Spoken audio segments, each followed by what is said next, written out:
지난 시간에 어, 우리 성경적 종말론 3과 그리스도의 재림 전에 일어날 징조에 대해서 우리 살펴보고 있습니다.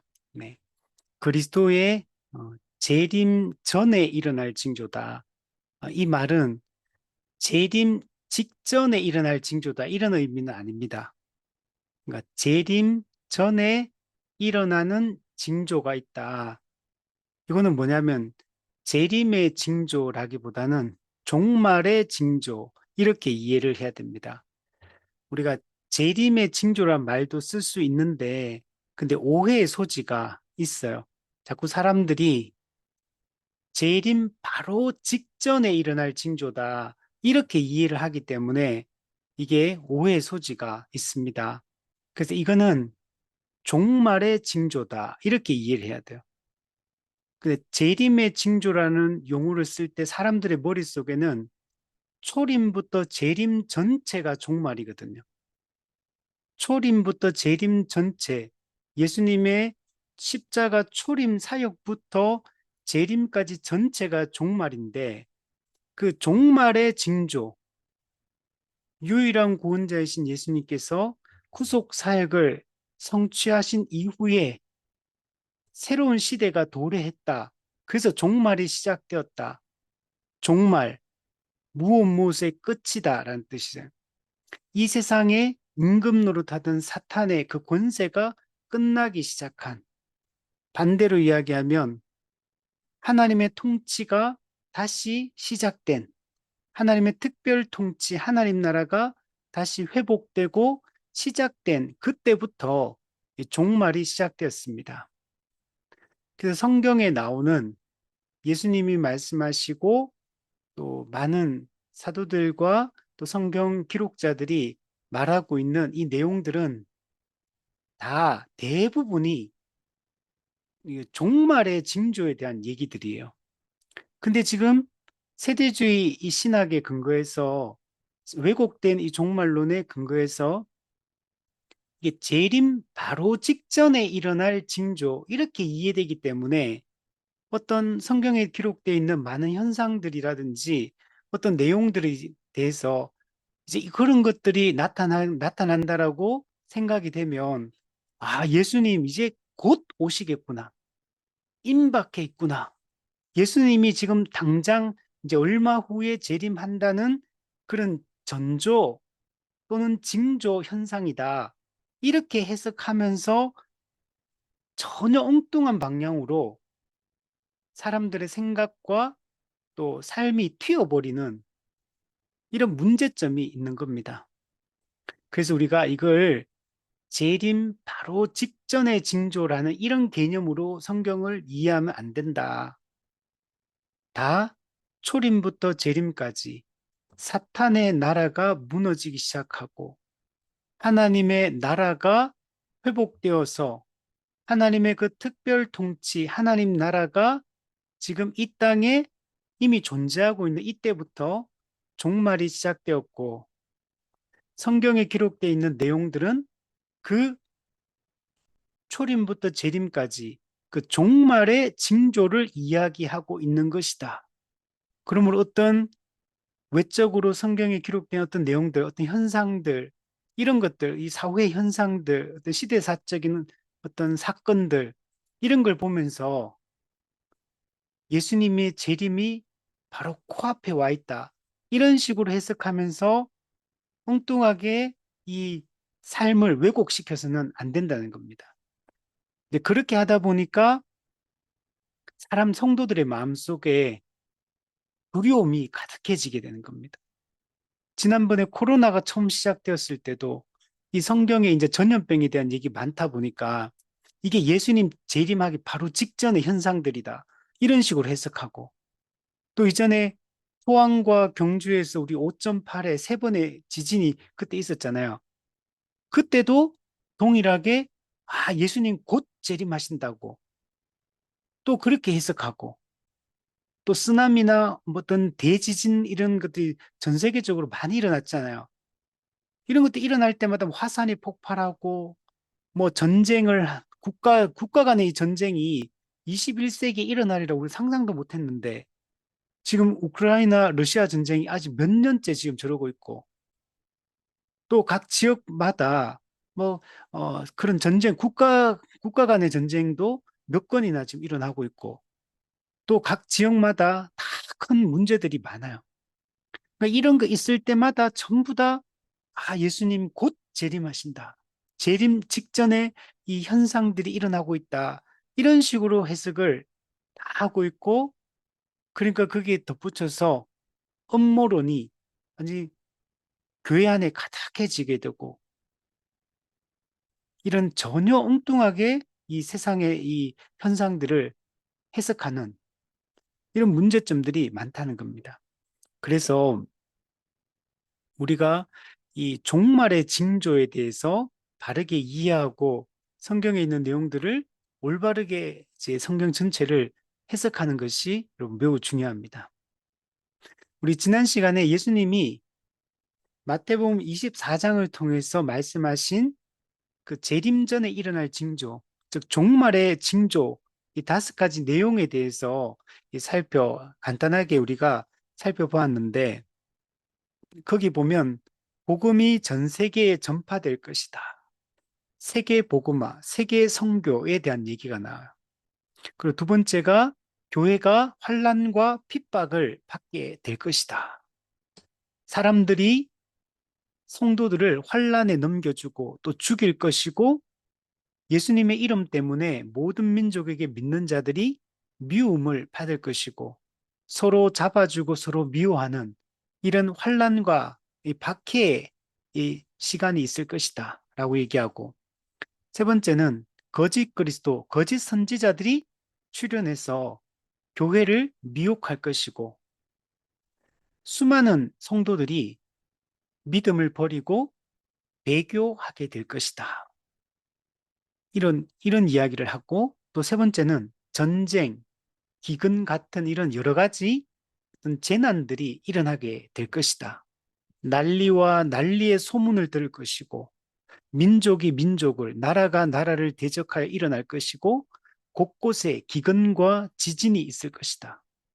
이런 내용들이 전부 다 잘못 해석하면 재림 바로 직전에 일어날 징조다. 이렇게 해석해버리면 지금 21세기에 우리 지금 이 지구촌의 모습을 보면 와, 정말 예수님의 재림이 임박해 있구나. 물론 예수님의 재림은 임박해 있는 게 맞아요. 그러나 재림 바로 직전에 임박해 있다. 이런 의미로 임박해 있다는 건 그런 의미하고 좀 달라요. 예수님이 종말이 시작되었다는 말 자체가 재림이 임박해 있다는 사실을 보여주는 겁니다. 사실은. 종말이라는 말 자체가 무엇의 끝이잖아요. 마지막 때, 세상의 말세, 마지막 때라는 얘기를 이미 하고 있거든요. 그러니까 종말이 시작됐다는 말 자체가 이미 그죠? 예수님의 재림은 임박해 있다는 사실을 알려주고 있는 거예요.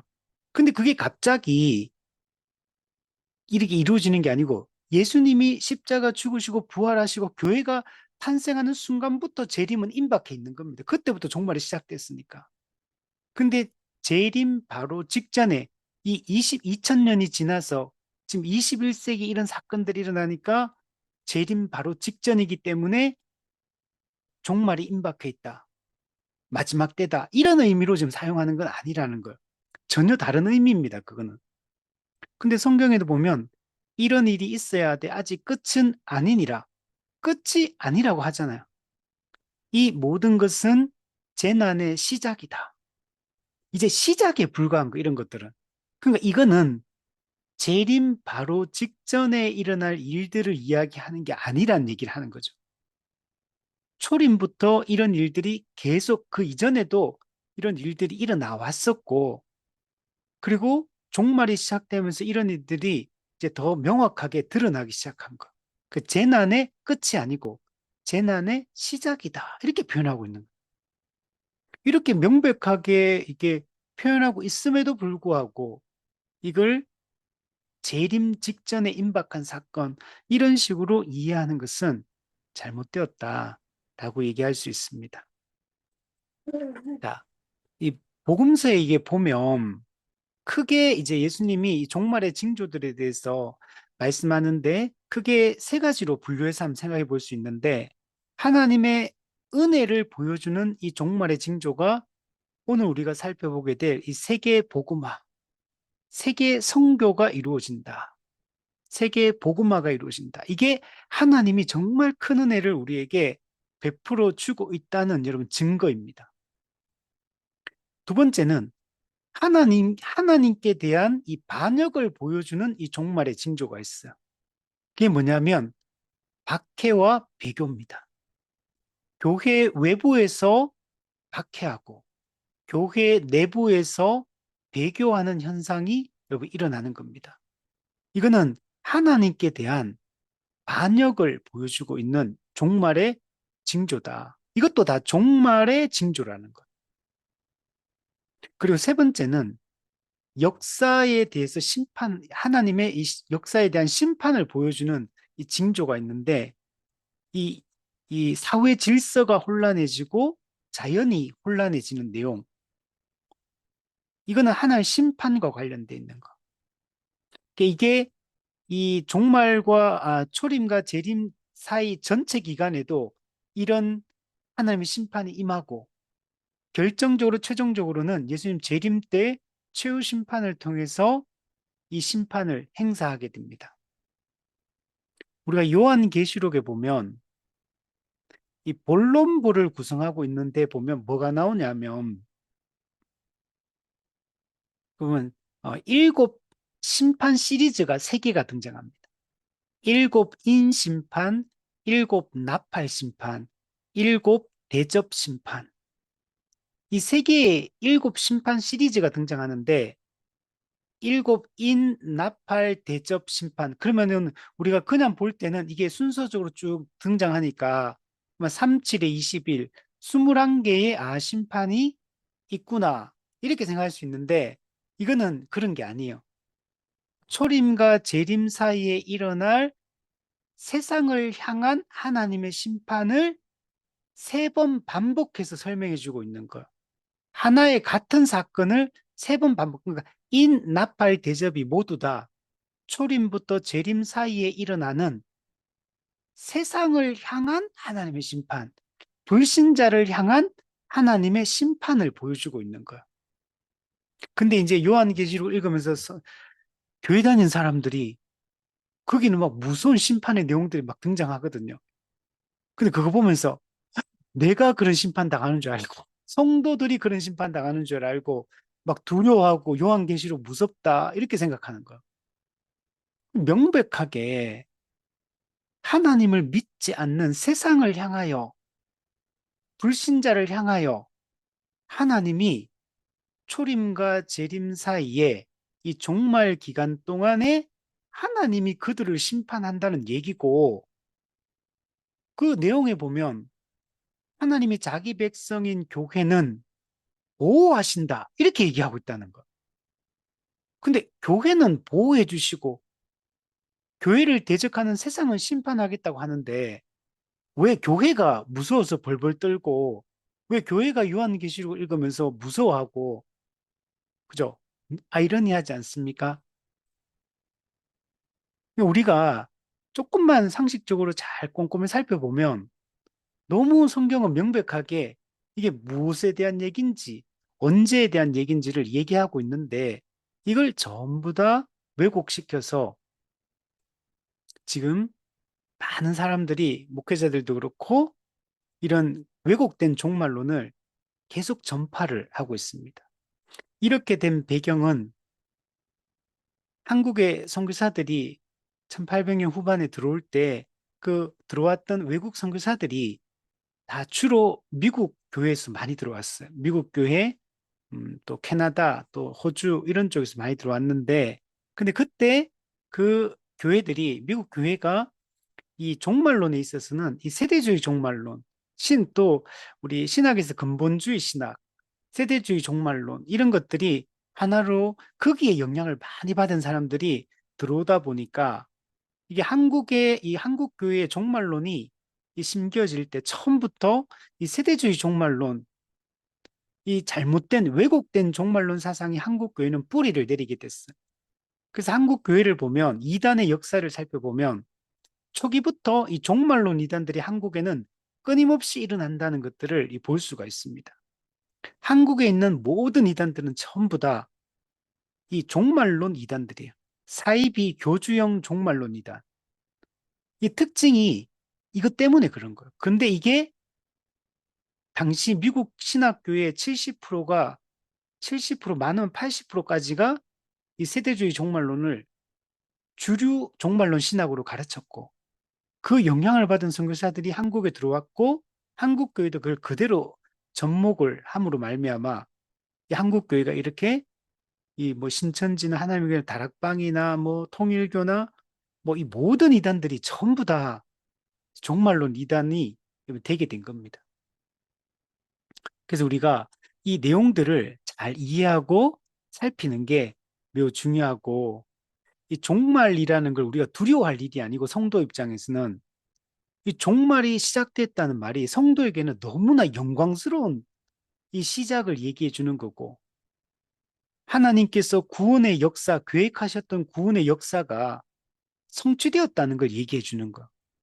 그러니까 종말, 말세, 마지막 때라는 거는 성도에게는 너무나 영광스러운 시대가 도래했다는 걸 얘기하는 거고 창세기 3장의 인간의 타락으로 말미암아 왜곡되고 변질되었던 이 모든 것들이 다시 회복되기 시작했다는 걸 얘기하는 겁니다. 사탄의 나라가 무너지고 하나님의 나라가 이 땅에 도래했고 그 하나님의 통치가 우리 가운데 실현되기 시작했다는 걸 얘기를 해주고 있는 겁니다. 그러니까 우리는 이 마지막 때를 이렇게 종말의 때를 살고 있다는 게 얼마나 복된 것이고 얼마나 영광스러운 시기를 살고 있는지 몰라요. 예수님이 십자가에 마지막 못 박히실 때 다 이루었다. 예, 테텔로스타이 다 이루었다. 다 이루신 거예요. 이미 구속을 성취를 하신 겁니다. 더 이상 예수님이 재림할 수 있는 어떤 다른 무언가의 조건이 남아 있는 게 없어요. 종말이 시작됐다는 얘기는 예수님이 모든 구속을 성취했기 때문에 언제라도 예수님 오실 수 있는 모든 조건이 구비되었다는 걸 얘기하는 거예요. 지금도 많은 이 뭐 한국 교회 안에서도 이렇게 떠도는 이야기들이 예수님의 재림을 앞당기기 위해서 뭔가를 자꾸 해야 된다고 자꾸 말을 하는데 그럼 예수님이 재림하기 위하여 뭔가 채워져야 될 조건이라는 건 없어요. 다 이루었다고 말씀하잖아요. 그리고 우리가 그걸 할 수 있는 게 아니에요. 그는 오직 사람 죄인과 하나님 사이의 유일한 중보자이신 예수 그리스도만이 할 수 있는 일이고 그분이 2000년 전에 죽음의 권세를 이기고 부활하시고 그분이 승천하사 왕으로 등극하셔서 이 모든 만물의 왕으로서 모든 신자의 또 그분의 왕으로서 우리를 통치하기 시작하실 때 모든 것들이 다 이루어진 거예요. 그래서 예수님의 재림은 승천하시고 나서 오순절 성령을 보내주시고 교회가 탄생한 그 순간부터 언제라도 예수님은 오셔도 아무 상관없는 모든 게 다 이루어져 있는 이제 재림하셔서 최후 심판만 확정 판결 내리고 유죄 무죄 선언 내리면 모든 게 완성되는 그때가 시작되었다는 얘기를 종말이라고 얘기하는 거예요. 그래서 성경에 보면 사람들은 초대 교회 성도들부터 임박한 종말론 사상을 처음부터 가지고 있다는 걸 볼 수 있어요. 우리가 한 2000년 예수님 부활하신 승천하신 지 2000년 정도 지났으니까 뭐 아직 우리가 아직 시간이 많고 때가 남았고 뭐 이렇게 생각할 수 있는 거죠. 2000년이나 있었는데 아직도 안 오신다. 그렇게 생각하면 안 된다는 거예요. 이제 언제라도 예수님 오셔도 무방한 이런 시대가 그 초대교회 때부터 시작되었다는 사실들을 우리가 잊지 말아야 되고, 그 종말이 시작되었고, 하나님의 은혜가 부어주는 이 은혜의 시대가 도래했다는 걸 알려주는 중요한 그 하나의 징조가 뭐냐면, 복음이 땅 끝까지 전파되기 시작한 거예요. 세계 복음화를 예수님 땅 끝까지 복음을 전파하라고 명령하셨고, 그리고 그 복음이 땅 끝까지 전파되기 시작했다는 겁니다. 그래서 우리가 이 내용들을 한번 잘 살펴봐야 되고, 특별히 오늘 마태복음 24장 14절 말씀을 잘 이해를 해야 돼요. 이 구절이 이 천국 복음이 모든 민족에게 증언되기 위하여 온 세상에 전파되리니 그제야 끝이 오리라. 요 구절을 많은 사람들이 왜곡을 시켜서 설명하고 있어요. 이 구절을 바르게 설명하는 어떤 제 설교자나 이런 사람들을 저는 못 봤어요. 진짜 이 구절을 왜곡시키고, 근데 이 구절은 우리가 올바르게 이제 어, 우리 개혁파 우리 신학의 근거에서 올바르게 이걸 해석하는 게 매우 중요합니다. 자, 그래서 오늘 이 종말의 징조 중에 하나님의 은혜를 보여주고 종말이 시작되었다는 걸 보여주는 이 세계 복음화에 대해서 한번 살펴보려고 하는데, 우리 구약 성경에서 이 세계 복음화, 세계 선교, 이거 다른 말로 하면 사실 이방인 선교입니다. 유대인 선교 플러스 이방인 선교 합쳐진 게 이제 세계 선교, 세계 복음화라고 얘기할 수 있는데, 이제 여기에 대해서 구약 성경에서부터 이 이야기를 하고 있어요. 우리는 예수님이 오시고 난 이후부터, 또는 사도 바울이 등장한 이방인의 사도로 부름받은 사도 바울이 등장한 이후부터 이 세계 복음화에 대한 이런 내용들이 나온다고 생각해서는 안 됩니다. 구약 성경 처음부터 하나님은 온 세상을 향한 하나님의 계획을 가지고 계셨음을, 열방을 향하여 하나님이 이 구원 계획을 가지고 계셨음을 여러분 잘 보여줍니다. 그래서 오늘은 그 구약 성경과 이 마태복음까지, 복음서까지 이 세계 복음화에 대한 이 성경의 명령과 이 가르침이 어떻게 드러나고 있는지 성경 구절들을 좀 쭉 살피면서 한번 살펴보고, 근데 이제 더 자세히 하면 좋을 것 같아요. 본문화 이런 게 너무 워낙 많기 때문에. 근데 또 너무 시간이 많이 가니까 좀 핵심적인 구절들만 좀 뽑아서 좀 얘기를 하고, 또 복음서에서 예수님의 가르침 가운데 이런 것들이 어떻게 드러나고 있는지를 한번 살펴보고, 다음 주에는 이제 예수님이 승천하신 이후에 이 사도들이 이제 이제 사도행전 1장 8절에 성령이 임하면 너희가 권능을 받고 예루살렘과 온 유대와 사마리아와 땅 끝까지 이르러 내 증인이 되리라. 그래서 이 말씀이 어떻게 실질적으로 성취되어져 가는가를 이제 그 이후에 사도행전부터 쭉 보여주고 있기 때문에, 그래서 그때부터 요한계시록까지 내용을 통해서 이 세계 복음화에 대한, 또 세계 선교에 대한, 이방인 선교에 대한 하나님의 이 뜻이 무엇인가를 우리가 한번 정리를 해봤으면 좋겠습니다. 자, 먼저 구약 성경이 말하는 이 세계 복음화에 대해서, 또는 이방인 선교에 대해서 한번 살펴보면, 이 세계 복음화의 이 기초는 아브라함 언약부터 이게 선명하게 드러나기 시작합니다.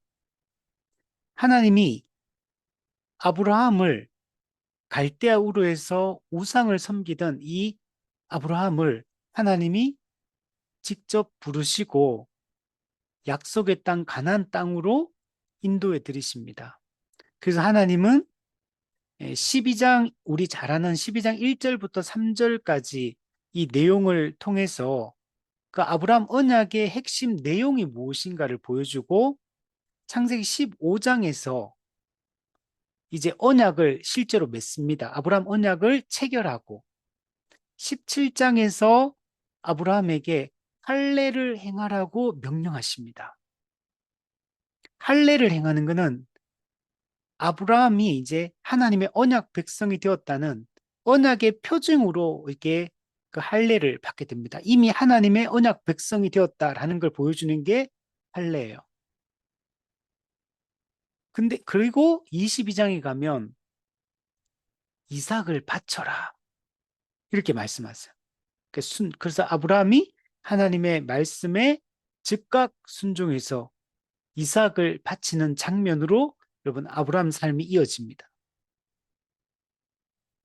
근데 이 아브라함의 삶은 그 순종, 행위, 행동 때문에 그가 의롭다고 인정받은 게 아니라 15장에 보면 믿음으로 말미암아 의롭다함을 얻었다. 아브라함이 하나님을 믿으니 이것을 그의 의로 여겼다.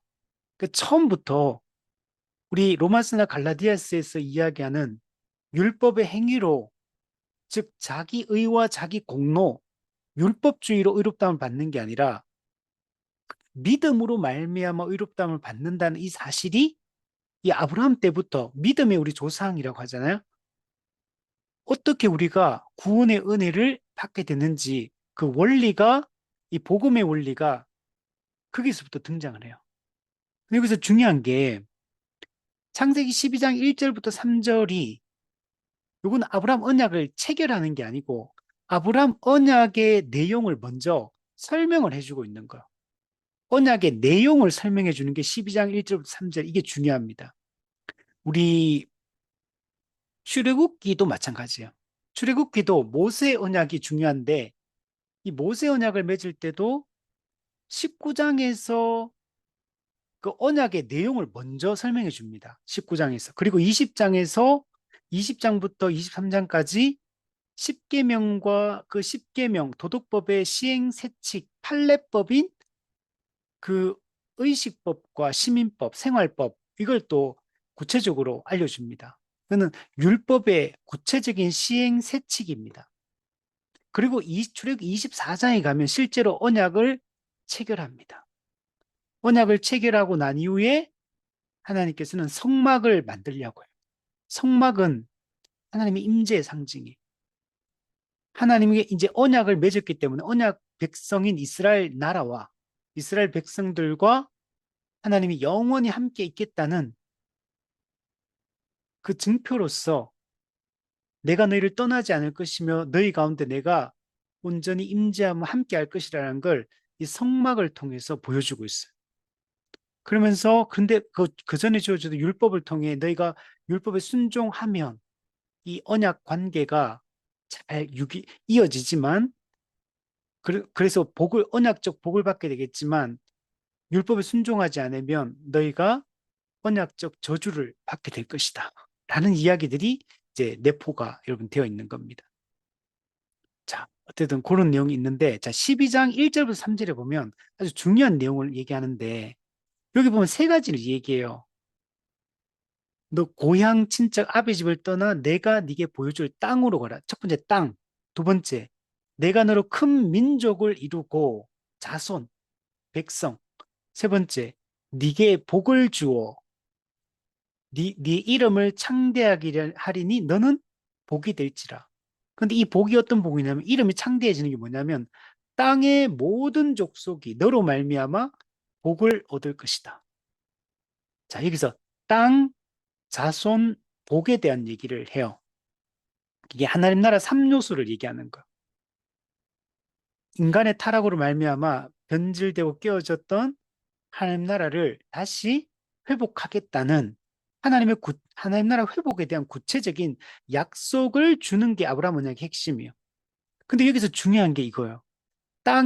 근데 이 복이 그 아브라함 한 사람을 통해 이제 세워지게 되는 히브리 민족, 이 히브리 민족이 나중에 이제 이스라엘 민족이 되죠.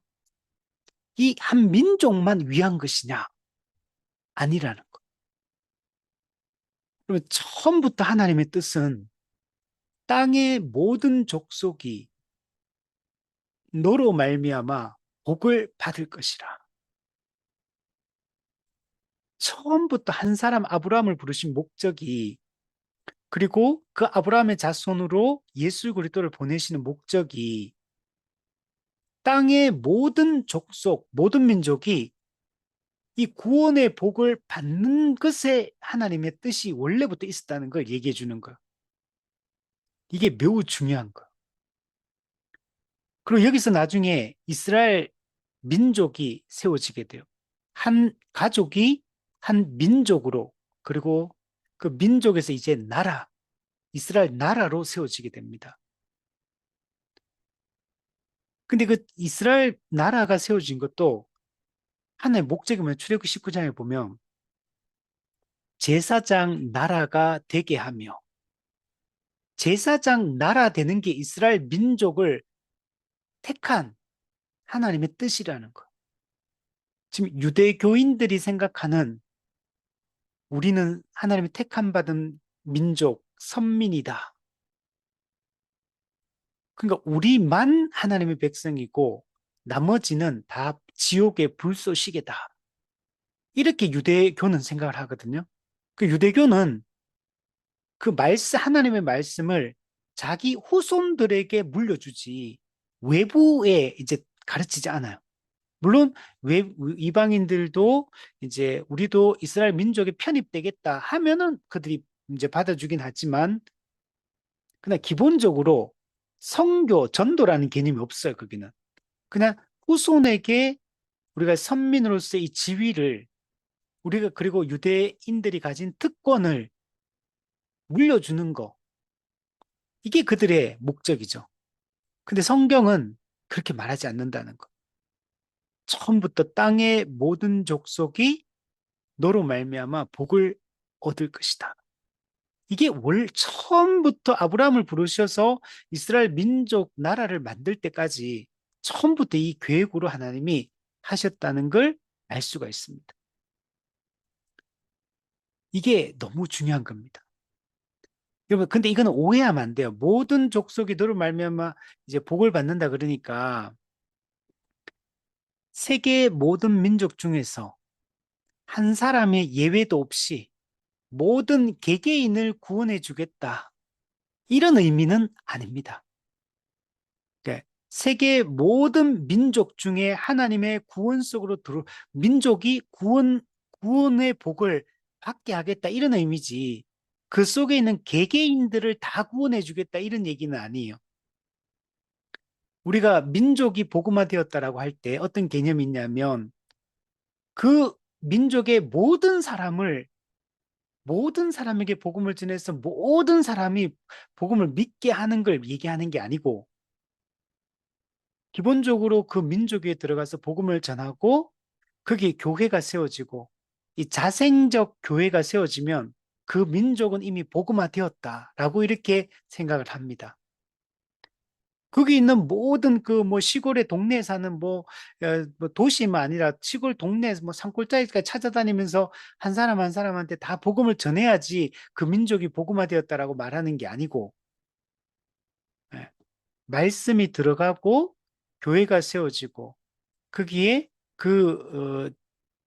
지역의 그 현지인으로 구성된 이 목회자들이 세워지고 그들에 의해서 교회가 복음을 전하며 이렇게 세워지면 그 민족은 이미 복음화된 것으로 이해를 하면 돼요. 그리고 우리 아까 마태복음 14장에 이 천국 복음이 모든 민족에게 정언되기 위하여 온 세상에 전파되리니 그제야 끝이 오리라. 이것도 오해하면 안 돼. 이것도 뭐 모든 민족 한 명 한 명 한 명 뭐 고른데 다 들어가서 뭐 모든 언어로 뭐 모든 문화권에 그렇게 되는 걸 우리가 한 종족이 구원받았다, 선교되었다, 이렇게 얘기하는 게 아니에요. 지금 이게 오해가 생겨가지고 뭐 전 세계에 2만 4천 종족이 있는데 그중에 뭐 옛날에 12,000 종족 남았다, 8,000 종족 남았다, 6,000 종족 남았다, 3,000 종족 남았다. 이제는 뭐 이제 거의 다 됐고 이제 몇백 민족만 남았다. 이런 식으로 해석해 들어가면 안 된다. 이게 보통 선교사님들이 이런 식으로 해석을 하고 이렇게 많이 했는데 이제 이런 의미로 쓰면 안 됩니다. 여러분, 이 말씀은 이 구원의 보편성에 대한 얘기를 하는 거예요. 이 복음의 보편성에 대한 얘기를 하는 거지. 즉, 구약 시대 때는 이스라엘 민족에게만 머물러 있었잖아요, 말씀이. 근데 그게 어떻게 됩니까?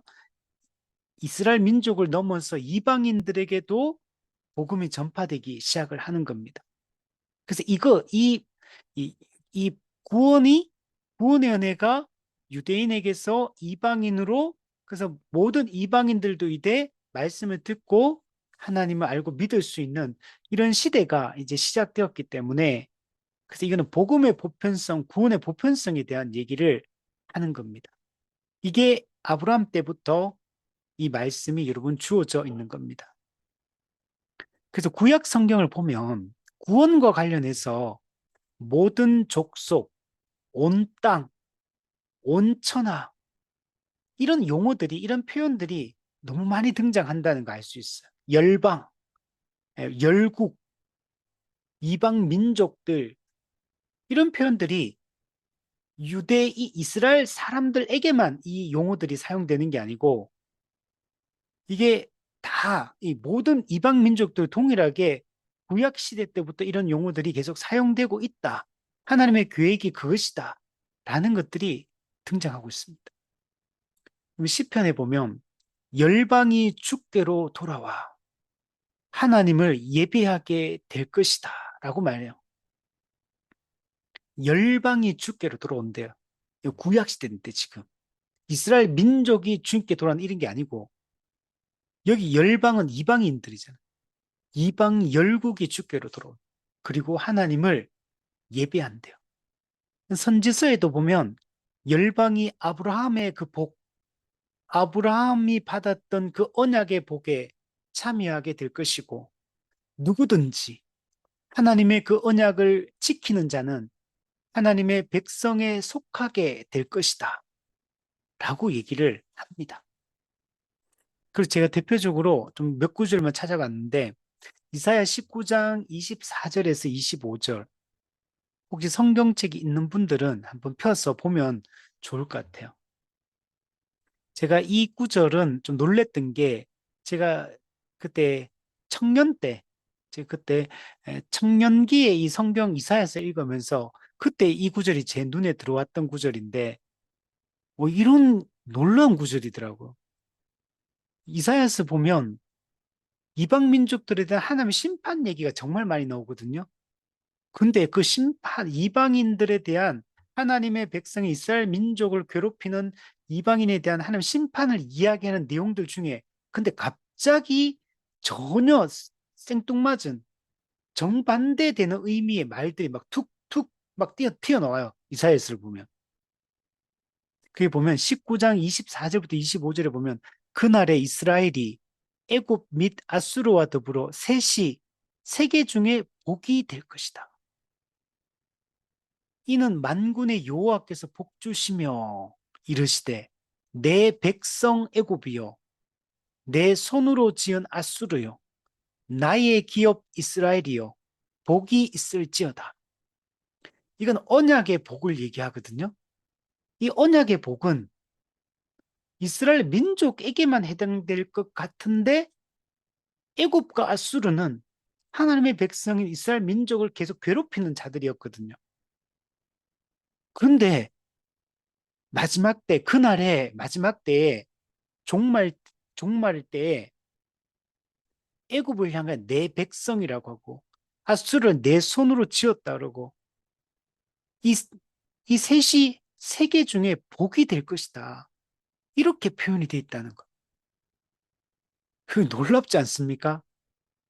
이 구약 성경에 이런 내용들이, 이런 성경이 너무 많아요. 이런 구절들이. 그래서 청년 때 이거 보고 와, 깜짝 놀랐어요.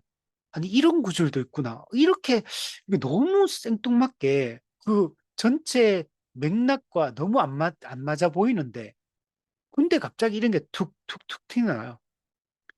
스가랴 2장 10절에서 11절에도 보면 여호와의 말씀에 시온에 따라 노래하고 기뻐하라. 이 시온에 따라 이스라엘 민족을 얘기하는 거고, 이는 내가 와서 내 가운데 머물 것이다. 하나님은 이스라엘 백성들과 그 가운데 머물겠다, 임재하겠다는 것.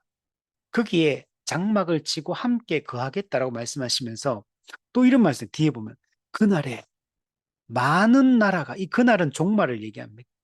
많은 나라가 여호와께 속하여 내 백성이 될 것이요 나는 내 가운데 머물리라. 예, 많은 나라. 이게 구약 성경이 구약 시대인데 열방이 여호와께 속하여 내 백성이다, 내 백성이라 불리게 될 거래요. 그리고 하나님은 그들 가운데 머물겠다라고 말씀하십니다. 출애굽기 19장 이 모세 언약의 내용을 이야기하는 구절인데 여기 세계가 다 내게 속하였나니 하나님은 당시 그 고대 근동에서는 이 지역신 개념들이 있거든요. 어떤 지역마다 어떤 그 지역을 지배하는 어떤 신들이 있고 그래서 국가의 전쟁이 고대에는 신들의 전쟁, 신과 신의 전쟁이라고 이해를 해요. 그래서 전쟁에서 이기면 그 적의 그 신전에 들어가가지고 신전 물건들을 가지고 와가지고 자기가 섬기는 자기 나라의 그 신전 앞에 그 발밑에 갖다 놔요. 우리 신이 너그 신을 이겼다. 이걸 자기 백성들에게도 온 천하에 그 공포를 하는 거예요.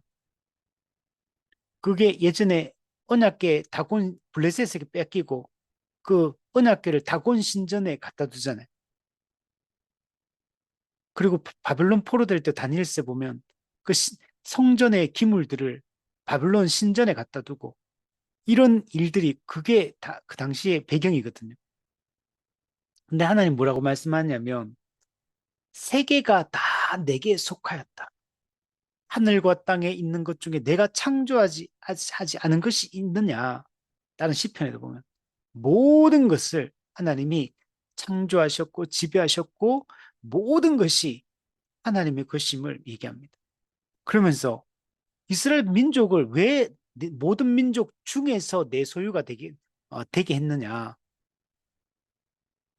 너희가 내게 대하여 제사장 나라가 되며 제사장 나라, 복의 통로가 되게 하려고 이스라엘 민족을 택한 것은 이스라엘 민족만 사랑하겠다. 이스라엘 민족만 구원하겠다는 얘기가 아니라 먼저 이스라엘을 구원하여 이들이 열방의 이 복음을 전하는 복의 통로로 삼기 위하여 먼저 불렀다라고 얘기를 하는 거예요. 그래서 먼저 부름을 받고 먼저 말씀을 받았기 때문에 분명히 특권이 있습니다. 이스라엘 민족이. 그 로마서 9장과 11장에 보면 그 이스라엘 민족이 혈통적 이스라엘이 가진 분명한 특권이 있어요.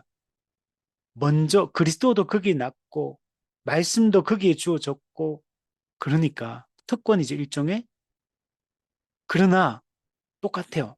이스라엘 민족이나 다른 민족이나 그 먼저라는 측면에서 어떤 특권이 있는지 몰라도 다른 면에서는 다 똑같은 겁니다. 그래서 하나님은 먼저 우리를 부르셔서 아직 복음을 모르는 자들에게 이 복음의 통로 역할을 하게 하셨던 것처럼 처음부터 하나님은 이런 계획을 가지고 계셨던 겁니다. 이사야 49장 6절 내가 나의 종이 되어 야곱의 지파들을 일으키며 이스라엘 중에 보존된 자를 돌아오게 할 것은 매우 쉬운 일이다. 야곱의 지파를 일으키고 이스라엘 중에 보존된 자들을 돌아오게 하는 것은 이거는 이스라엘 민족을 향한 하나님의 뜻이에요.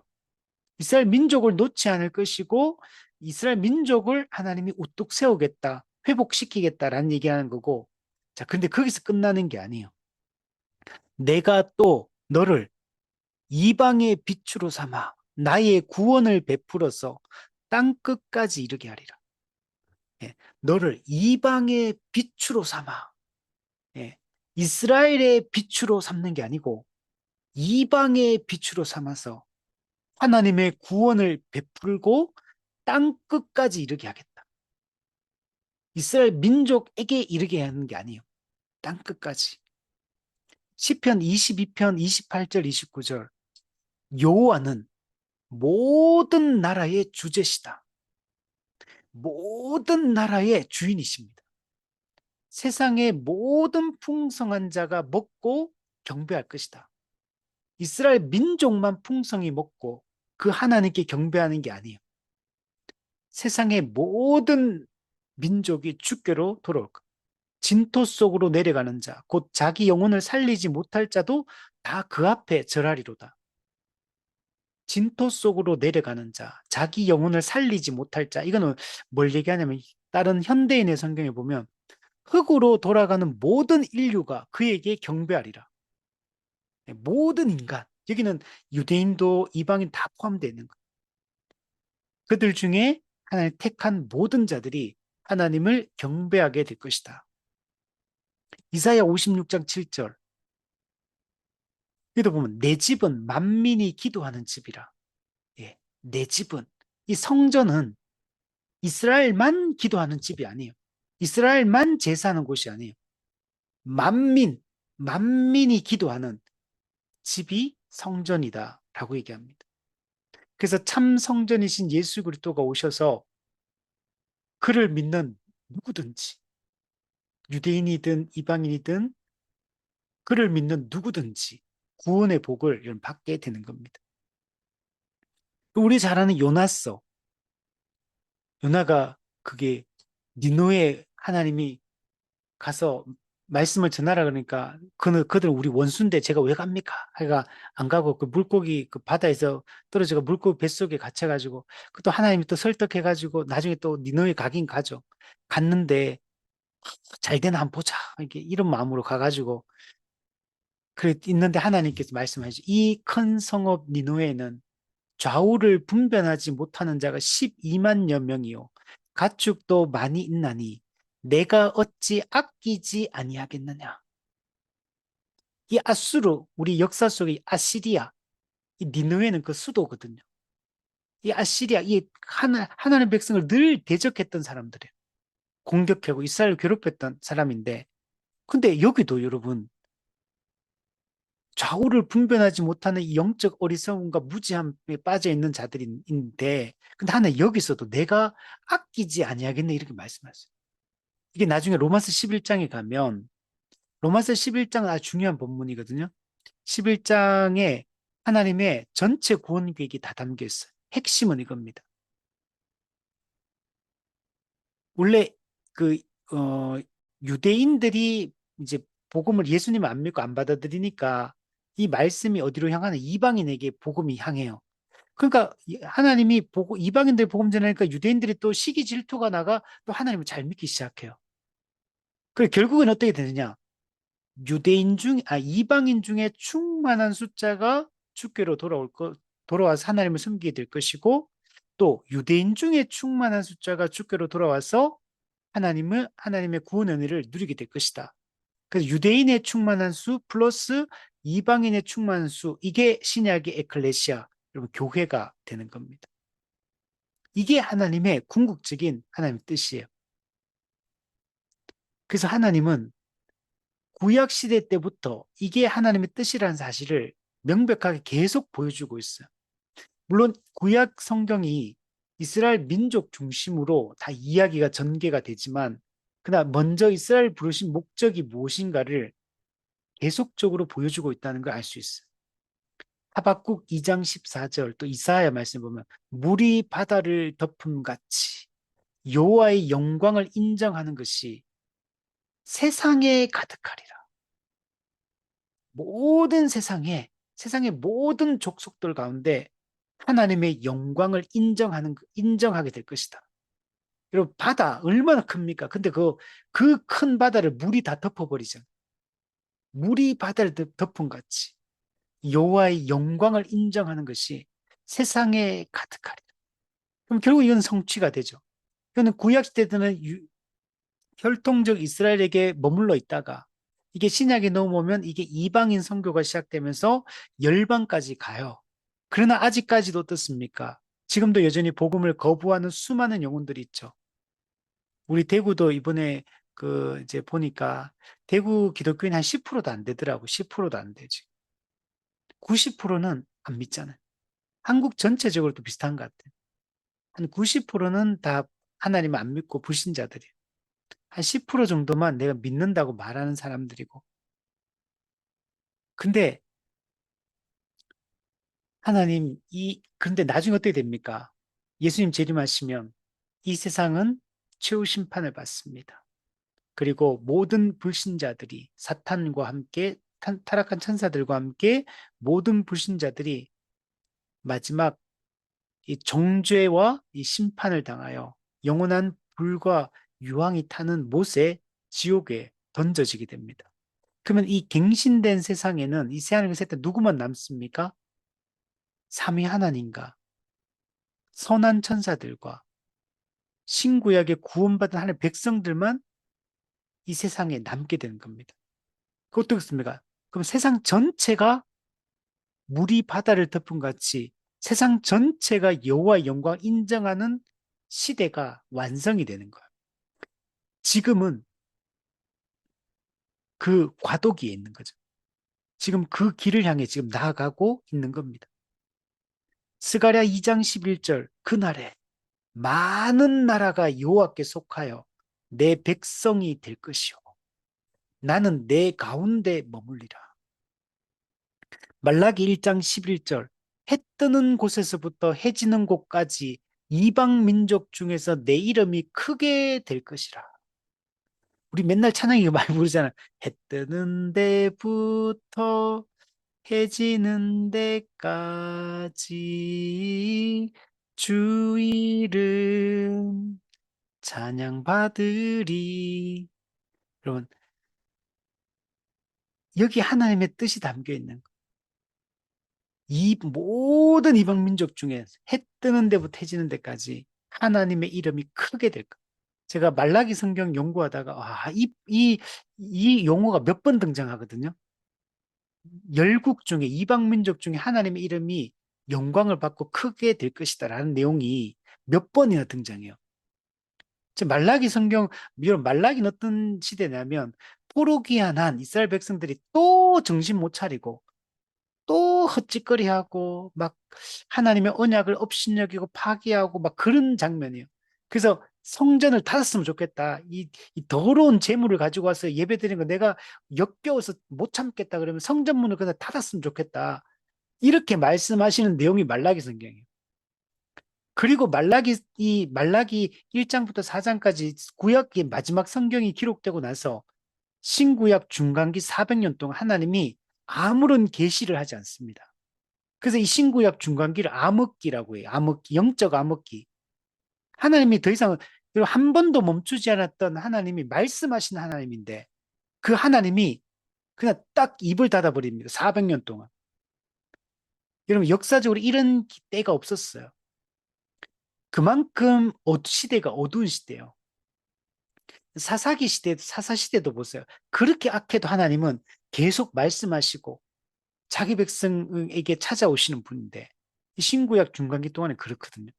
그런데 놀라운 거는 이 말라기 성경의 내용은 정말 심각한 그 바벨론 포로를 겪고 나서도 포로기한 이후에도 정신 못 차리는 막 그런 말라기 때 뭐라고 하는지 아십니까? 하나님이 우리를 언제 사랑했습니까? 막 이럽니다.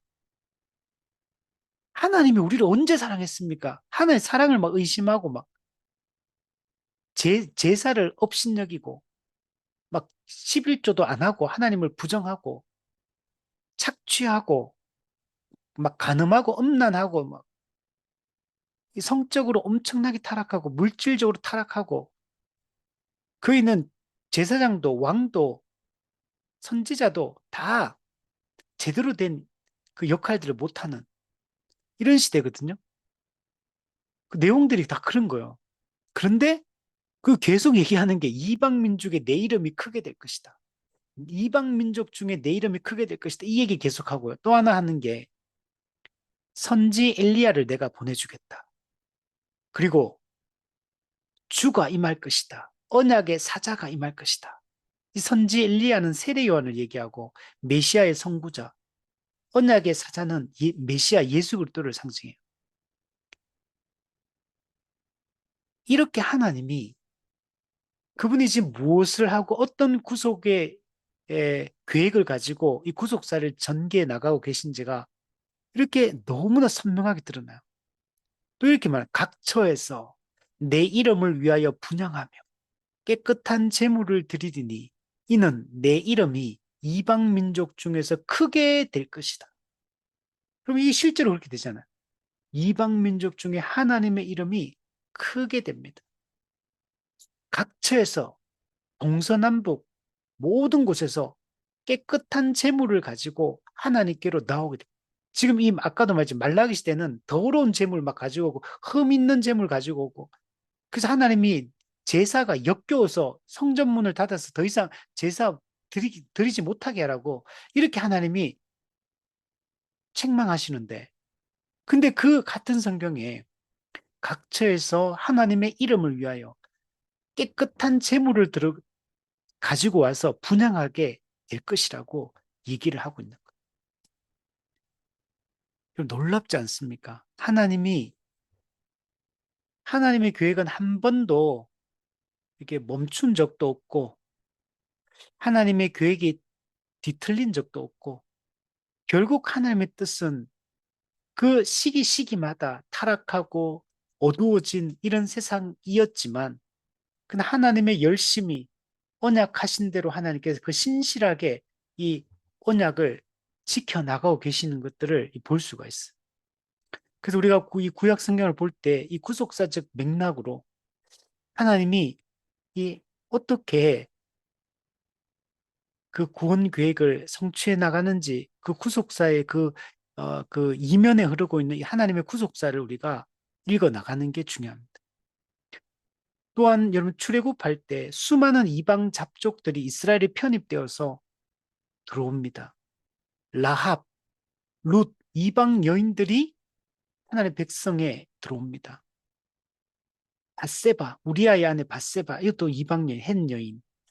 또 우리아, 남편, 그리고 다윗의 용사들 중에도 이방인들이 엄청 많아요.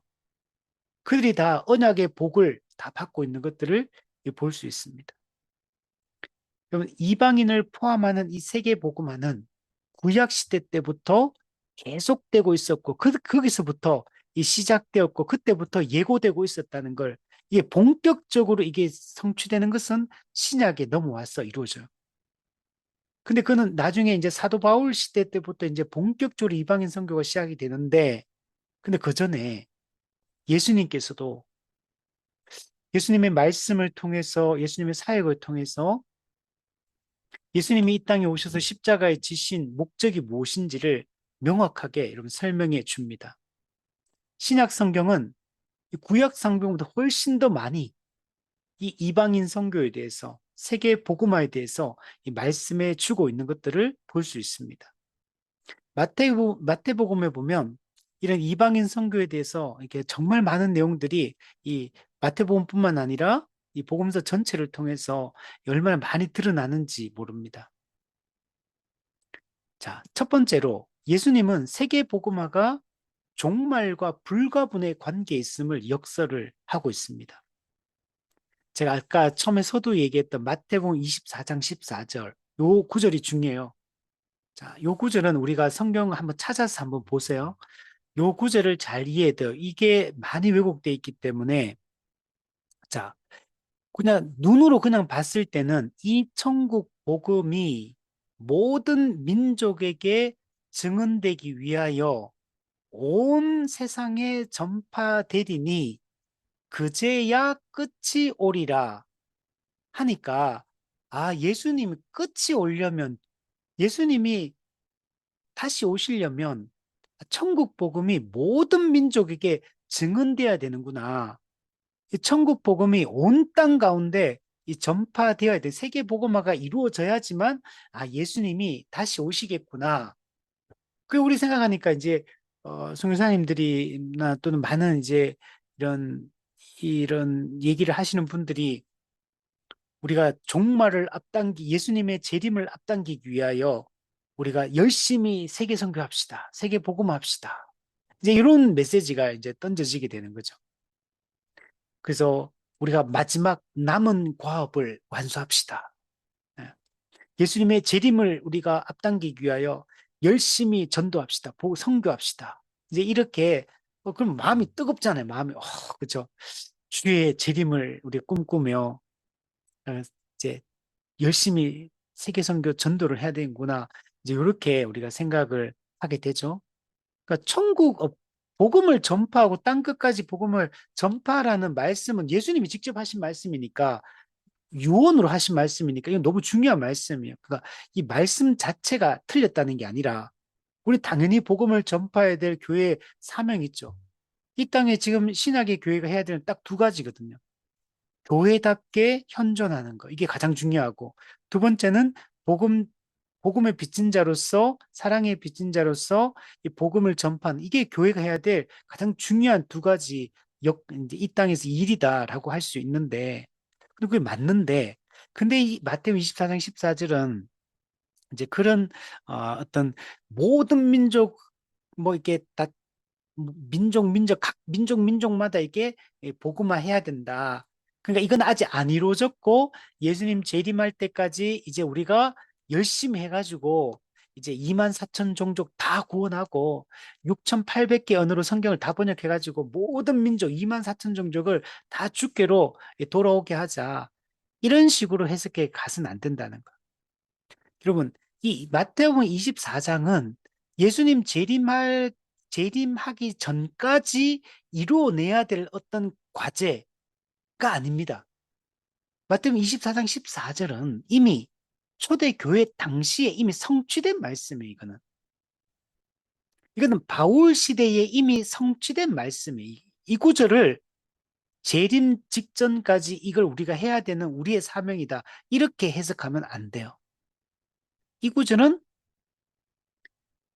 개개인, 민족 하나하나 이걸 다 복음 전해가지고 하면 끝이 온다. 이런 말이 아니고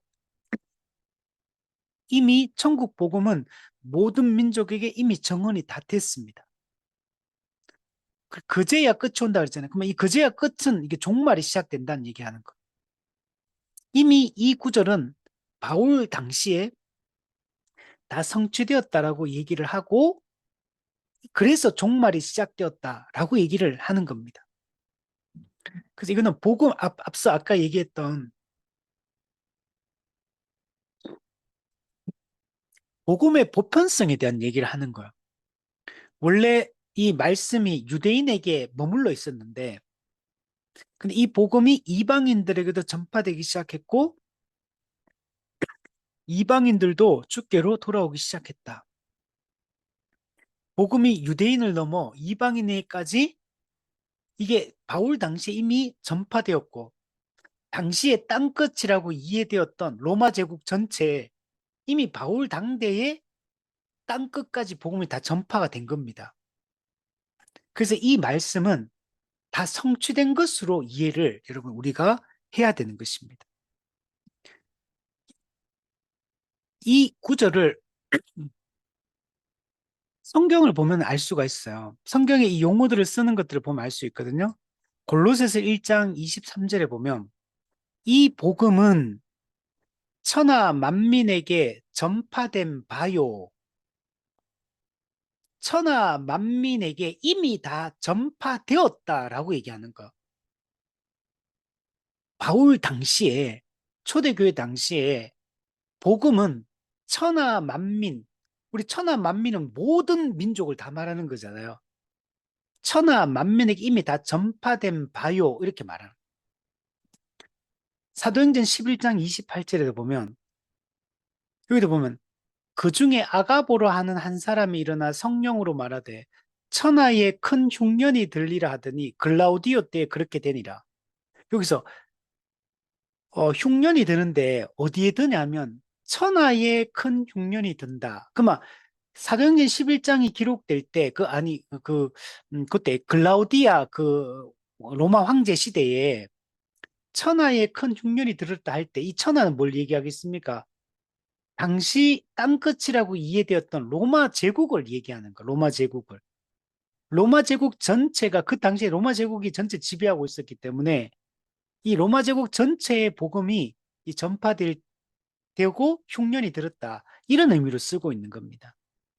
골로새서 1장 6절. 이 복음이 이미 너희에게 이름에 너희가 듣고 참으로 하나님의 은혜를 깨달은 날부터 너희 중에서와 같이 또한 온 천하에서도 열매를 맺어 자라는도다. 예. 유대인에게만 복음이 전파되었던 게 아니고 온 천하에서도 이미 그 당시에 열매를 맺어서 복음이 전파되었고 온 천하에 복음이 열매를 맺고 있고 자라고 있다라고 다 얘기를 하고 있는 겁니다. 이미 이루어진 것으로 이야기를 하고 있는 거야. 로마서 10장 18절. 그러나 내가 말하노니 그들이 듣지 아니하였느냐? 그렇지 아니하니 그 소리가 온 땅에 퍼졌고 말씀이 땅 끝까지 이르렀도다. 여러분, 땅 끝, 온 땅, 온 천하. 여러분, 이 용어들이 전부 다 뭘 얘기하냐면 우리 마태복음 우리 24장 14절에 나오는 천국 복음이 모든 민족에게 증언된다.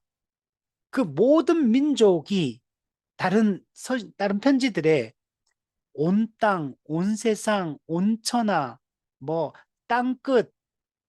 근데 그게 그 당시에 이미 다 복음이 다 전파되었다라고 얘기를 하는 거예요. 그래서 마태복음 24장 24절을 성경에 이 구절만 있는 게 아니에요. 성경에 여러 이런 구절들이 되게 많아요. 성경에 이 모든 민족, 온 천하, 온 땅, 땅 끝 이런 표현들이 다 같은 말들이거든요. 다 같은 의미를 담고 있고 근데 그게 당시에 이미 다 성취된 것으로 다 표현을 하고 있어요. 자, 여기에 대해서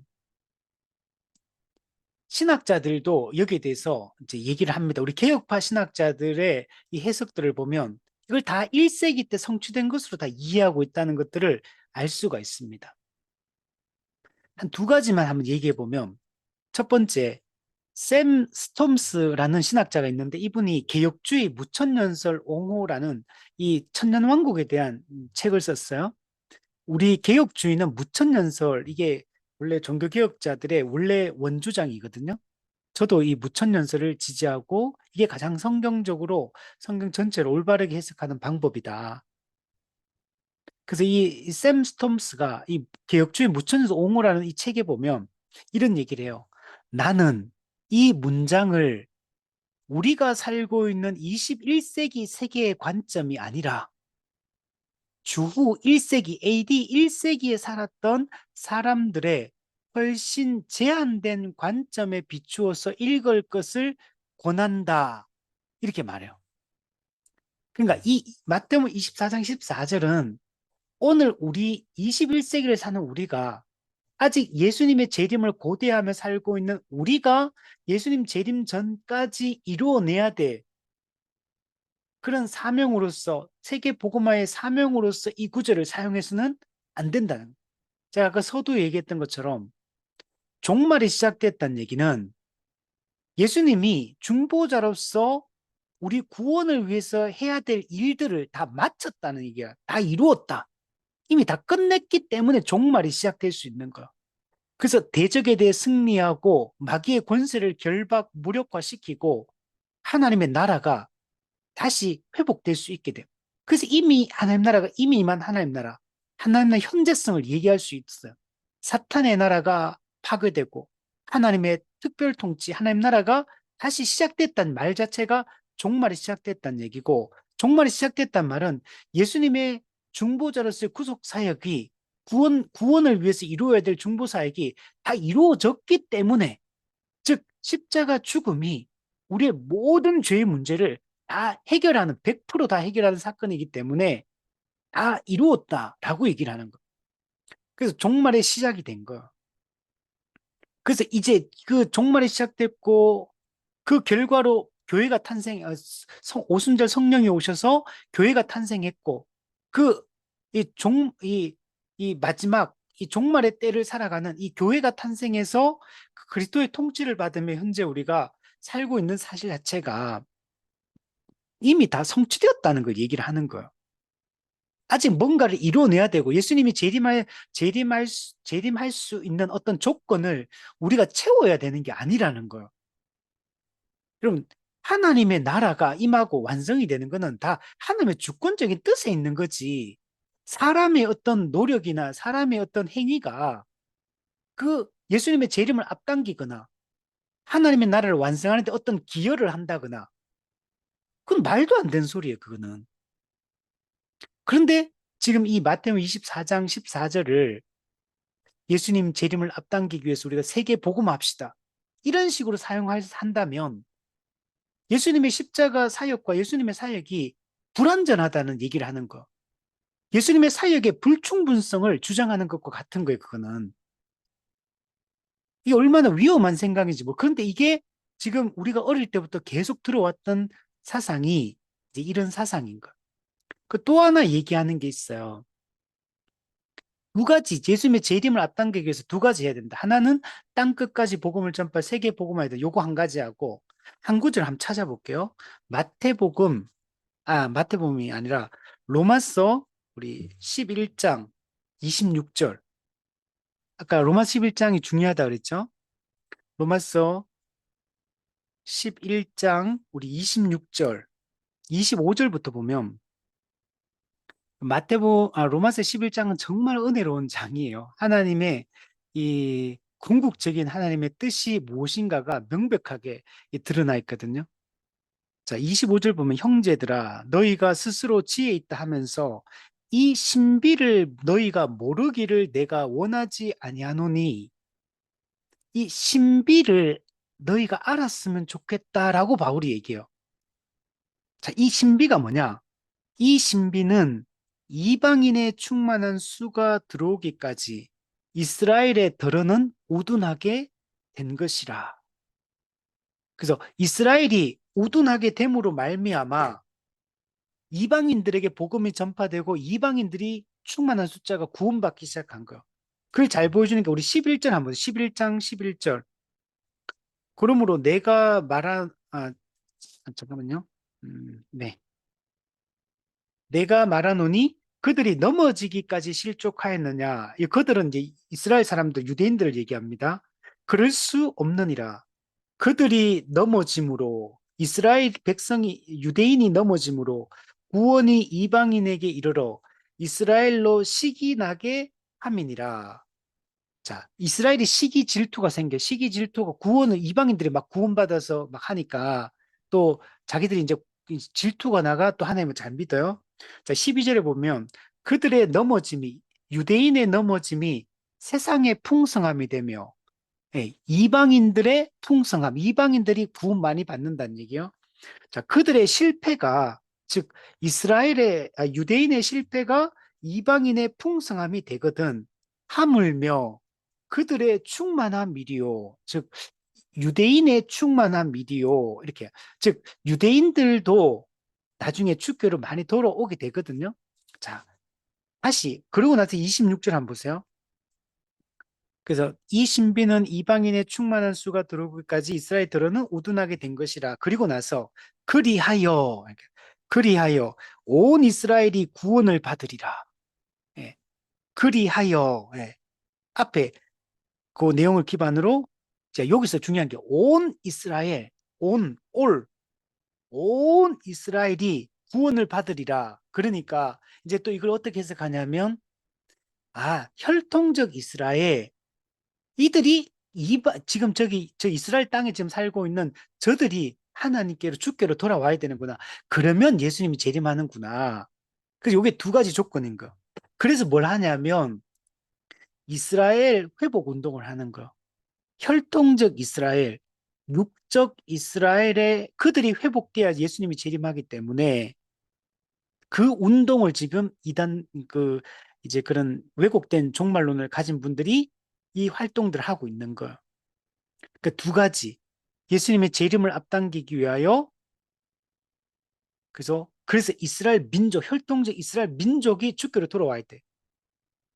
그들이 그래서 그 사역하고 회복 운동하고 또 하나는 아까 말했던 마태복음 24장 14절에 나오는 그 땅끝까지 복음을 전파해서 주님의 재림을 앞당기려고 하는 이런 시도들을 하게 되는 겁니다. 그러나 여러분 우리한테는 예수님의 재림 지금 하실 수 있는 아무런 그런 성취되지 않은 조건이라는 건 없어요. 예수님이 다 이루셨고 초대교회 때부터 언제라도 예수님은 재림할 수 있는 모든 것이 완벽하게 예수님에 의해서 다 이루어졌다. 그래서 우리는 지금 시기는 어떤 시기냐면 모든 게 이루어진 이후에 우리는 시대를 살고 있는 거예요. 우리가 지금 여기서 뭔가를 해서 뭔가를 덧붙이거나 부족한 부분을 채우거나 이런 개념이 없어요, 우리한테는. 그러니까 우리는 이 땅에서 지금 구원받은 하나님의 백성으로서 거룩하게 잘 살아가고, 근데 아직 주님이 재림 안 했다는 얘기는 아직 택한 자 중에 돌아오지 않은 자는 분명히 있다는 얘기니까 우리는 이 땅에서 살아있는 동안에 열심히 그들이 누군지 몰라요. 그래서 모르기 때문에 모든 사람을 향하여 우리는 복음을 전하고 복음을 가르치고 그러면은 그 중에서 택한 자들이 있다면 그 복음을 듣고 돌이킬 것이고 또 그렇지 않은 자들은 끝까지 거부할 것이고 그러다가 어느 시점에 갑자기 임신한 여자 해산의 고통이 임한과 같이 홍수가 나서 다 노아 때 같이 멸하기까지 그처럼 갑자기 예수님이 재림하신다는 거예요. 그런데 근데 올 때는 누구든지 이제 그 인식하고 그걸 알 수 있도록 신자든 불신자든 근데 그게 갑자기 온다는 거. 일상을 살아가던 아주 평범한 때에 갑자기 예수님은 재림하시는 거. 무슨 재림의 징조, 재림 직전의 징조 이런 게 있는 게 아니에요. 지진, 기근, 뭐 전쟁, 뭐 이런 건 없어요. 지금은 모든 조건이 다 갖추어진 때를 살고 있고 언제든지 오시면 우리는 최후 심판을 받고 확정 판결을 받고 영원한 천국으로, 영원한 지옥으로 우리는 들어가게 여러분 되는 겁니다. 그래서 여러분, 아까 전에 우리 성경 구절들 특히 바울의 이 성경 로마스나 골로새스나 또 사도행전의 누가의 이 표현들, 이 성경 이런 구절이 되게 많거든요. 이 표현들이 전부 다 온천하에 이 천국 복음이 전파되는 것은 이미 1세기 때 다 성취된 것으로 다 표현하고 있다. 그리고 학자들도 이것을 그렇게 기록하고 있다는 걸 보여주는 거예요. 그래서 아까 샘 스톰스 얘기했죠. 그 1세기 때 살았던 사람들의 그 제한된 관점으로 이 성경 구절을 이해해야 된다라고 했죠. 우리 지난주에도 제 얘기했잖아요. 이 마태복음 24장을 재림 직전의 징조로 보니까 전부 다 이상하게 해석한다고. 근데 여기는 AD 70년에 로마의 티투스 장군에 의해서 예루살렘 성이 이게 포위됐다가 나중에 AD 70년에 멸망하는 그 사건에 대한 기록들이 한 부분을 차지하고 있고 뒷부분에는 진짜 예수님의 재림할 때 그때의 상황을 이게 기록한 것도 있어요. 뒷부분에는 그 두 가지가 섞여 있거든요. 근데 이걸 갖다가 왜곡된 종말론을 가르치면 이걸 전부 다 예수님 재림 때 일어날 그때 사건으로 다 해석을 해버리는 거. 그러니까 그런 이제 이상한 주장들이 나오게 되고, 근데 그런 해석은 요한계시록이나 다니엘서를 또 해석을 엉뚱하게 하기 때문에 이런 해석들이 이게 다 짬뽕이 되어서 그런 주장들을 하게 되는 겁니다. 자, 하나만 더 보면 성경신학 스터디 바이블이라고 책이 있거든요. 성경 스터디 바이블들이 많이 있어요. ESV 뭐 스터디 바이블, 뭐 NIV 스터디 바이블 이런 게 있는데 그 중에 이제 성경신학 스터디 바이블 좀 신학적으로 좀 잘 쓴 책입니다. 이 책도. 여기도 보면 이 마태복음 24장 14절을 이렇게 표현해요. 이 구절은 AD 70년에 성취된 것으로 본다. 네. 똑같죠? AD 70년에 이건 성취된 것으로 봐야 된다. 그래서 여기 나오는 천국 복음이 모든 민족에 전파된 그제야 끝이 온다 할 때 이 모든 민족은 이 온 세상은 뭐냐? 온 세상에 전파되는 온 세상은 뭐냐? 로마 제국과 일치한다. 그거는 그 AD 그 당시 상황을 얘기하고 있는 거다. 이렇게 우리가 해석을 해야 된다는 거. 자, 그래서 요 구절은 제가 오해가 많기 때문에 특별히 하고, 자, 그래서 이 세계 복음화는 사실 이게 지금 왜곡된 의미로 사용하는 것처럼 우리가 이 표현을 사용해서는 안 됩니다. 우리가 뭔가 예수님이 재림하기 위한 조건을 채운다는 의미로 또는 그 재림을 앞당기기 위해서 우리가 세계 복음화를 해야 된다. 이런 의미로 이해를 하면 안 된다. 자, 다시 넘어가서 마태복음에 예수님께서 말씀하신 것 중에 이 세계 모든 예수님 마태복음 28장 19, 20절에 이제 승천하기 직전에 예수님 마지막 유언의 말씀을 주시죠. 그러니까 예수님하고 또 그 바울 시대는 또 갭이 또 있잖아요. 시간 격차가 있잖아요. 예수님이 이제 십자가 사역을 성취하시고 하늘로 승천하시기 전에 이제 제자들에게 남긴 마지막 지상 대위 명령이 이게 마태복음 28장 19절 20절 여기 보면 너희는 가서 모든 민족을 제자로 삼아 아버지와 아들과 성령의 이름으로 세례를 베풀고 내가 너희에게 분부한 모든 것을 가르쳐 지키게 하라. 그래서 가서 모든 민족을 제자로 삼아 복음을 전하고 가르치고 교회를 세우라는 얘기예요. 세례를 베풀고 참된 교회를 세우고 그리고 그 교회 성도들이 예수님이 분부한 모든 것을 가르쳐 지킬 수 있도록 그 말씀에 순종하여 거룩한 삶을 살아가는 그 교회를 세우라는 이 명령을 여기 내렸다라는 것들을 알 수가 있는 겁니다. 재림의 재림의 시기를 앞당기기 위해서 우리가 복음을 전하라는 얘기가 아니고 우리가 이 복음을 전하여 하나님을 인정하고 하나님을 두려워하며 하나님을 예배하는 이 교회를 주님이 다시 오실 때까지 세우는 일들을 해라. 이런 얘기로 얘기를 하는 겁니다. 여러분, 그래서 세계 복음화라는 것은 종말이 이미 시작되었다는 걸 알리는 신호탄의 역할을 하는 거지. 종말을 재림을 앞당기기 위해서 뭔가 해야 될 어떤 그런 의미로 우리가 이 세계 복음화를 이해해서는 안 된다는 것. 그러면 교회는 종말의 때 이 복음을 붙들고 이 복음을 전파하며 우리 살아야 됩니다. 자, 세 번째, 예수님은 악한 포도원 농부의 비유를 보면 이 이방인 선교의 중요성을 보여줍니다. 마태복음 21장 43절에 보면 그 악한 농부들이 막 종들 죽이고 또 마지막에 예수님 죽이고 아들을 죽이고 막 하는 그 내용이거든요. 근데 그때 마지막 부분에 보면 이런 내용이 있어요. 하나님의 나라를 너희는 빼앗기고 그 나라의 열매 맺는 백성이 받으리라. 예. 유대인들은 자기들이 선민이라고 하면서 자기들이 천국에 갈까 하나님 나라를 얻게 될 것이다 이렇게 생각했지만 예수님께서는 유대인들은 그 말씀을 이렇게 순종하지 않는 그들은 빼앗기고 그 나라의 열매 맺는 백성, 즉 이방인들이 그 하나님 나라를 상속받게 될 것이다. 그래서 이 복음이 모든 복음의 보편성이 또 여기서도 이게 나오는 것들을 볼 수가 있습니다. 구원이 유대인에게서 이방인에게로 이제 본격적으로 옮겨가게 될 겁니다. 네 번째, 예수님은 자신의 가르침과 명령과 비유를 통해서 이방인 선교를 강조하셨을 뿐만 아니라 또 예수님께서 직접 이방인들을 만나가지고 복음을 가르칩니다. 그래서 예수님 당시에 그 데가볼리 지역, 그 데가볼리 지역은 갈릴리 호수 반대편에 갈릴리 그 가버나움 반대편에 있는 데가 데가볼리 지역인데 거기는 이방인들이 많이 살고 있는 이방인 지역이에요. 근데 예수님 의도적으로 그 데가볼리 지역으로 들어가십니다. 또 두로와 시돈, 거기도 이방인제 두로와 시돈 들어가십니다. 또 뭐 밑에 같은 경우는 그 북이스라엘 왕국의 후손들인 그 이제 그 사마리아 그 땅으로 예수님 의도적으로 들어가서 사마리아 여인도 만나고 이렇게 예수님 본인이 유대인들에게만 복음을 전한 게 아니고 예수님께서도 이방인 지역으로 사마리아 지역으로 들어가셔서 그들을 구원하는 것들을 우리 볼 수가 있습니다.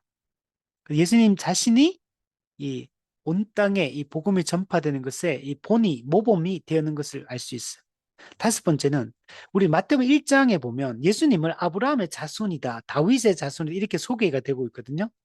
예수님이 아브라함의 자손이란 말은 예수님은 아브라함 언약의 성취자이심을 보여줍니다. 근데 아브라함 언약의 핵심이 그 뭐라고 했습니까? 하나님 나라 회복에 대한 약속인데 그 중에 모든 민족이 복을 받게 될 것이다. 너는 복의 근원이 될 것이다. 모든 민족에. 그런 말씀했잖아요.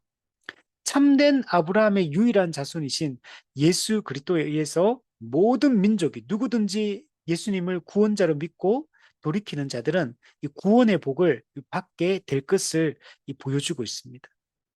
또 예수님 마태는 그 1장의 족보, 예수님의 계보에 대한 내용들을 기록하고 있는데 거기 보면 이방 여인 다말, 라합, 또 가나안 족속 라합, 그리고 또 모압 여인 룻, 또 햇사람 우리아의 아내 바세바, 이런 이방 여인들이 예수님의 족보에 들어가 있어요.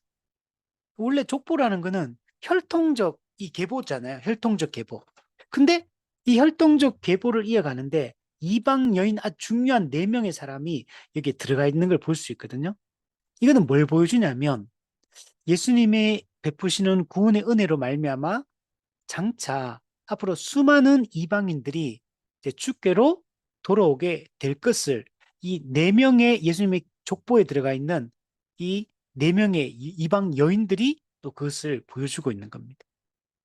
자, 이와 같이 이 복음서는 이 처음부터 기독교가 유대인만을 위한 그런 종교가 아니라는 것을 혈통적 이스라엘은 분명히 먼저 말씀을 받았다는 측면에서 그리스도가 그 민족을 통해 태어났다는 측면에서 특권이 있는 게 사실이지만 그러나 그러면 하나님이 이스라엘만 구원하려고 했던 게 아니라 처음부터 이방인까지 하나님의 이 언약 백성의 범위에 포함시키셨고 이스라엘이 제사장 나라 역할, 복음의 통로 역할을 통해서 열국의 주께로 돌아오게 되는 그 역할의 어떤 일꾼의 역할을 하도록 하나님 그냥 부르신 것에 불과하다는 사실들을 알 수가 있는 겁니다.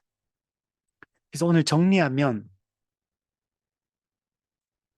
우리가 종말에 대한 올바른 이해를 해야 되고 그 종말이 도래했다는 걸 종말이 시작됐다는 걸 보여주는 중요한 징조 중에 하나가 유대인에게 이스라엘 사람에게 머물러 있던 이 복음이 이방인들에게도 전파되기 시작해서 모든 민족이 누구든지 믿는 자는 구원을 받을 수 있는 이런 새 시대가 도래했다는 걸 보여줘요. 그래서 이 세계 복음화는 종말이 시작되었다는 걸 알리는 징조가 되는 겁니다. 하나님의 은혜가 멈추지 않았고 언약에 따라 신실하게 그 언약을 지켜오셨음을 보여주고 있고 장차 그 언약을 완성하실 것을 우리에게 보여주고 있는 것입니다. 그래서 우리는 그 은혜에 의해 지금 우리도 예수님을 알고 믿고 있는 것이고 우리도 이제 남은 때가 언젠지는 모르고 예수님 재림이 언젠지 개인적 종말이 언제일지 또 우주적 종말이 언제일지는 알지 못하지만 우리는 구원받은 이 새 언약 백성으로서 정결하고 거룩한 삶들을 우리가 살아가고 주님이 오시는 그날까지 이 복음을 모든 사람을 대상으로 우리는 전하고 정말 살다 보면 하나님이 때가 되면 정한 때에 예수님이 재림하실 것이고 모든 것을 완성하게 될 것입니다. 우리가 그날을 소망하며 우리 살아갔으면 좋겠고 우리는 이 땅 가운데 그래서 어떤 경우에도 우리가 낙심하지 말고 믿음을 잘 지키며 우리 이 종말론적 삶, 이 영적 전투가 여전히 요구되어지는 이 종말론적 삶을 우리가 거룩하게 잘 살아갈 수 있는 그런 우리가 되었으면 좋겠습니다. 다음 주는 우리 이방인 선교가 이제 본격적으로 사도행전부터 이제 바울이 등장하면서 이제 시작이 되어서 이제 진행이 되는데 요한계시록까지 그 내용들을 좀 전체적으로 한번 살펴보도록 하겠습니다.